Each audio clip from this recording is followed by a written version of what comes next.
नमस्कार दोस्तों, स्वागत है आप सभी का ऑनलाइन एग्जाम प्रिपरेशन पर which is the part of study for civil services. दोस्तों, यूपी के सारे एग्जाम्स के लिए हम यूपी का पूरा एक साल का करंट अफेयर देख रहे हैं, जो कि हम मंथ वाइज लेकर चल रहे हैं। और हमने दिसंबर का करंट अफेयर पढ़ लिया है, उसके एमसीक्यू भी सॉल्व कर लिए।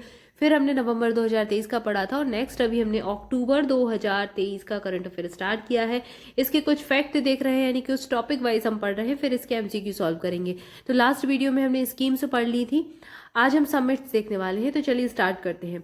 सबसे पहली समिट दी गई है उद्यान उद्यमी सम्मेलन 2023 का आयोजित किया गया। कहाँ पर? लखनऊ में हुआ ये 10 अक्टूबर 2023 को। भाक्र अनूप केंद्रीय उपोष्ण बागवानी संस्थान रहमान खेड़ा लखनऊ द्वारा हॉर्टिकल्चर इन्वेस्टर्स मीट 2023 उद्यान उद्यमी सम्मेलन 2023 का आयोजन किया गया था। कब हुआ, कहाँ हुआ, इतना याद रखिए। 10 अक्टूबर 2023 को लखनऊ में हुआ। इसके बाद अगला जो समिट दी गई है, अगला सम्मेलन है विशेष संचारी रोग नियंत्रण अभियान और दस्तक अभियान का शुभारंभ। तो ये दस्तक अभियान पहले भी पूछा गया है एग्जाम में और फिर से पूछा जा सकता है। तो गोरखपुर से इसकी शुरुआत हुई है, ये चीज याद रखना है। 3 अक्टूबर 2023 को मुख्यमंत्री योगी आदित्यनाथ ने बीआरडी मेडिकल कॉलेज गोरखपुर में विशेष संचारी रोग नियंत्रण अभियान का शुभारंभ किया। इस अभियान जो है राज्य में 31 अक्टूबर 2023 तक ये चलाया जाना है। तो मतलब 31 अक्टूबर तक चलाया गया और 3 अक्टूबर से इसकी शुरुआत की गई थी। दस्तक अभियान शुरू किया गया था गोरखपुर से, ये चीज़ याद रखें।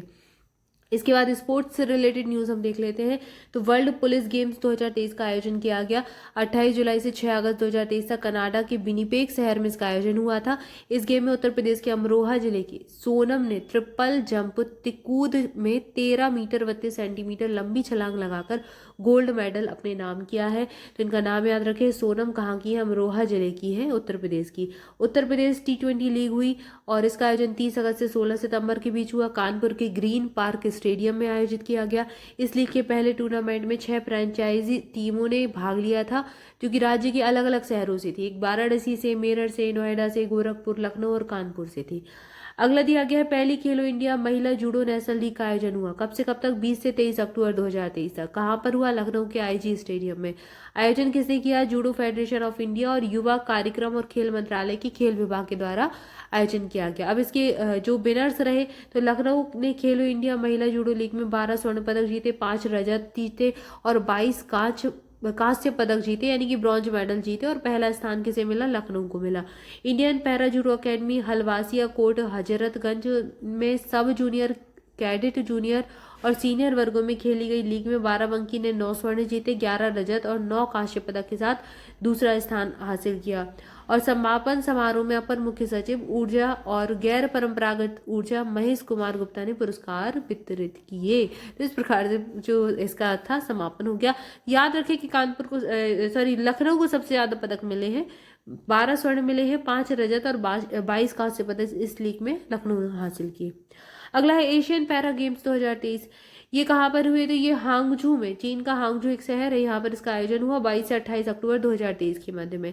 एशियन पैरा गेम्स थे और 24 अक्टूबर 2023 को एशियन पैरा गेम्स में उत्तर प्रदेश के बागपत जनपद के अंकुर धामा ने 5000 मीटर दौड़ में स्वर्ण पदक जीता था। तो 5000 मीटर दौड़ में अंकुर धामा कहाँ के हैं? बेसिकली अगर यूपी में पूछा जाएगा प्रश्न, तो ऐसे पूछेंगे कि किस जनपद से या फिर किस क्षेत्र से, किस शहर से बिलोंग करते हैं, तो बागपत जनपद इनका जरूर याद रखें। इसके बाद रैंक और रिपोर्ट्स देख लीजिए। तो सर्वाधिक प्रदूषित शहरों की एक रिपोर्ट आई है, जिसमें 4 अक्टूबर 2023 को ये जारी की गई थी और रेस्पायरल लिविंग साइंसेस के द्वारा इसको जारी किया गया था। अब इसमें शीर्ष 10 में उत्तर प्रदेश के सर्वाधिक प्रदूषित 3 शहर है। कौन कौन से? 5वें नंबर पर नोएडा आता है, 6वें नंबर पर गाजियाबाद आता है और 7वें नंबर पर मेरठ आता है। तो शीर्ष 10 इसमें पूरे भारत दिए गए हैं, तो जिसमें उत्तर प्रदेश के 3 आ जाएंगे। 3 उत्तर प्रदेश के जिले नोएडा, गाजियाबाद और मेरठ आएंगे। इन तीनों के नाम जरूर याद रखें। सर्वाधिक प्रदूषित शहरों की रिपोर्ट है, रेस्पायरल लिविंग साइंसेस के द्वारा ये निकाली जाती है। ठीक है, तो यहाँ पर रिपोर्ट्स और रैंकिंग देख ली हमने। इसके बाद इसके एमसीक्यू देख लेते हैं। तो सबसे पहला प्रश्न दिया गया है, उत्तर प्रदेश सरकार राज्य के 7 शहरों में नई टाउनशिप स्थापित करने के लिए 1000 करोड़ के प्रस्ताव को कैबिनेट में मंजूरी प्रदान करने जा रही है, फिर की है। तो निम्नलिखित में से कौन सा एक शहर है जो इस पर शामिल नहीं है? अब इनमें से तो जो झांसी दिया है वो शामिल नहीं है, कौन कौन से शामिल है ये याद कर ले। तो ये 7 शहरों के लिए टाउनशिप के लिए 1000 करोड़ का प्रस्ताव कैबिनेट ने मंजूरी दे दिया है। इसके अलावा डिफेंस कॉरिडोर के विकास के लिए 742 करोड़ का प्रस्ताव, इसके लिए भी मंजूरी मिल गई है। अब ये 7 शहर कौन से हैं? तो एक गोरखपुर है, चित्रकूट है, अलीगढ़, आगरा, कानपुर, बुलंदशहर और बरेली। इन सब में नई टाउनशिप विकसित की जाएगी, झांसी इसमें नहीं आता। बाल श्रमिक विद्या योजना के संबंध में कथन दिए गए हैं, बताना है कौन सा सही है। पहला कथन है, हाल ही में उत्तर प्रदेश सरकार ने बाल श्रमिक विद्या योजना को प्रदेश के पूरे 75 जिलों में लागू करने का निर्णय लिया है। बिल्कुल सही दिया है। तो पूरे 75 जिलों में इसको लागू किया जाएगा, बाल श्रमिक विद्या योजना।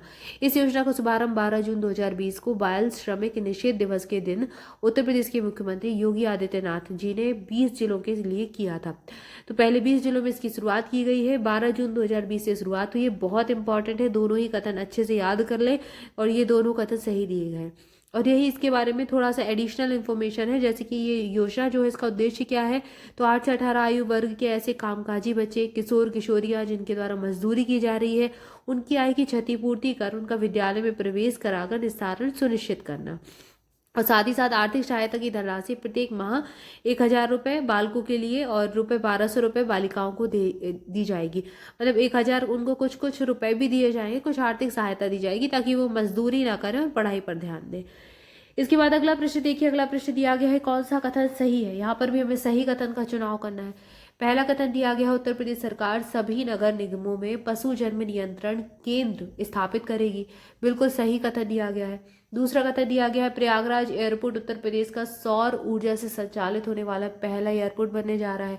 ये भी बिल्कुल सही कथन है और ये इंपॉर्टेंट भी है। प्रश्न हो सकता है पूछा लिए अलग से भी पूछ सकते हैं कि कहाँ पर स्थापित किया जाएगा। तो उत्तर प्रदेश का चूंकि पहला है इसलिए पूछे जाने की संभावना है। तो पहला एयरपोर्ट बनने जा रहा है प्रयागराज एयरपोर्ट। 2025 में महाकुंभ के दौरान प्रयागराज में पेरिस और लंदन की तर्ज पर स्ट्रीट वेंडिंग जोन भी विकसित किए जाएंगे। तो तीनों कथन यहाँ सही है और तीनों इंपॉर्टेंट है, इनको जरूर एक बार ध्यान से पढ़ ले। अगला प्रश्न, उत्तर प्रदेश के किस जिले में प्रदेश का पहला ग्लास स्काई वॉक का निर्माण किया जा रहा है। तो ये चित्रकूट में। ये प्रश्न काफी हाईलाइट रहा। तो यहाँ पर धनुष के आकार के स्काई वॉक का निर्माण 3.70 करोड़ रुपए की लागत से किया जा रहा है। चित्रकूट के तुलसी झरने पर यह बनाया जाएगा और इसे सबरी झरना भी कहा जाएगा। सबरी झरने का इसको नाम दिया जाएगा। अगला प्रश्न है, निम्नलिखित में से उत्तर प्रदेश का कौन सा विश्वविद्यालय अपना पहला उपग्रह कार्यक्रम विकसित कर रहा है। तो यह अलीगढ़ मुस्लिम विश्वविद्यालय है जो कि अपना पहला उपग्रह कार्यक्रम विकसित करने जा रहा है। इसकी कुछ एडिशनल इन्फॉर्मेशन है, जैसे कि इसरो ने अपने एक स्टेट नोडल केंद्र की स्थापना की उत्तर प्रदेश के अलीगढ़ मुस्लिम विश्वविद्यालय में। तो ये इसरो का नोडल केंद्र की स्थापना यहाँ की गई है। अलीगढ़ मुस्लिम विश्वविद्यालय अंतरिक्ष कार्यक्रम के अंतर्गत SSAMU सेट के नाम से सैयद अहमद खान के नाम से ये प्रेरित है और इसके नाम से अपना पहला नैनो उपग्रह कार्यक्रम विकसित करेगा। इसके लिए भारतीय राष्ट्रीय अंतरिक्ष संवर्धन और प्राधिकरण केंद्र के द्वारा भी मंजूरी मिल चुकी है। इसके बाद अगला प्रश्न है, वन्यजीव संरक्षण और सतत पर्यटन विकास विषयक कार्यशाला के संबंध में कौन सा कथन सही है। हमें सही कथन चुनना है।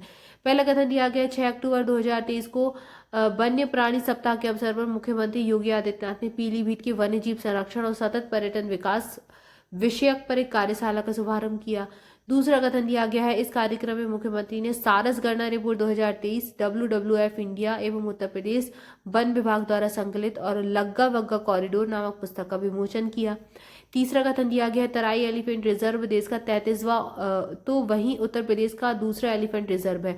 तो ये देश का 33वां बन जाएगा एलिफेंट रिजर्व और उत्तर प्रदेश का दूसरा एलिफेंट रिजर्व ये बन जाएगा। कौन सा? तराई वाला। तो तीनों कथन यहाँ सही है। अब आपको जो इम्पोर्टेंट चीज़ है वो है ये कथन थोड़ा सा ध्यान देना है, ये इन्फॉर्मेशन आपको याद रखनी है, ठीक है। तो यहाँ पर हमने कुछ प्रश्नों को देख लिया। इसके आगे भी कुछ और प्रश्न हैं जिनको हम अगले वीडियो में देखेंगे। तब तक के लिए आप सभी चैनल के साथ जुड़े रहे, चैनल को सब्सक्राइब जरूर कर ले, वीडियो को लाइक भी कर ले, दोस्तों के साथ भी शेयर करें। मोर अपडेट के लिए हमारा टेलीग्राम ग्रुप ज्वाइन कर लीजिए। टेलीग्राम ग्रुप की लिंक आपको डिस्क्रिप्शन में मिल जाएगी। सारे अपडेट, नोटिफिकेशन, सारा कुछ यहीं पर मिलता है, तो उसको जरूर ज्वाइन कर ले। इसके अलावा स्टडी फॉर सिविल सर्विसेज के किसी भी पेड बैच से जुड़ना चाहते हैं किसी भी एग्जाम के लिए, तो डिस्क्रिप्शन में दिए गए कॉन्टैक्ट नंबर पर कॉल करके इन्फॉर्मेशन ले सकते हैं। अच्छा, आप लोग PDF के लिए बोलते सकते हैं। अगर आप PDF लेना चाहते हैं तो PDF आपको study for civil services application में मिल जाएंगी। इंडिविजुअल एक PDF भी मिल सकती है, पूरा का पूरा कोर्स भी मिल सकता है। सारी चीज़ें एप्लीकेशन पर डाल दी गई हैं। इसके अलावा डिस्क्रिप्शन में जो कॉन्टैक्ट नंबर दिए हैं उन्हीं पर कॉल करके आप PDF के बारे में पूछ सकते हैं। अगर कोई सिंगल PDF भी चाहिए तो वो भी मिल सकती है, तो आप इसकी इन्फॉर्मेशन उन्हीं नंबर्स पर कॉल करके ले सकते हैं। आज की वीडियो में इतना ही, मिलेंगे नेक्स्ट वीडियो में। Thank you for watching this video. स्वस्थ रहें, मस्त रहें, मुस्कुराते रहें, पढ़ाई करते रहें। Thank you so much.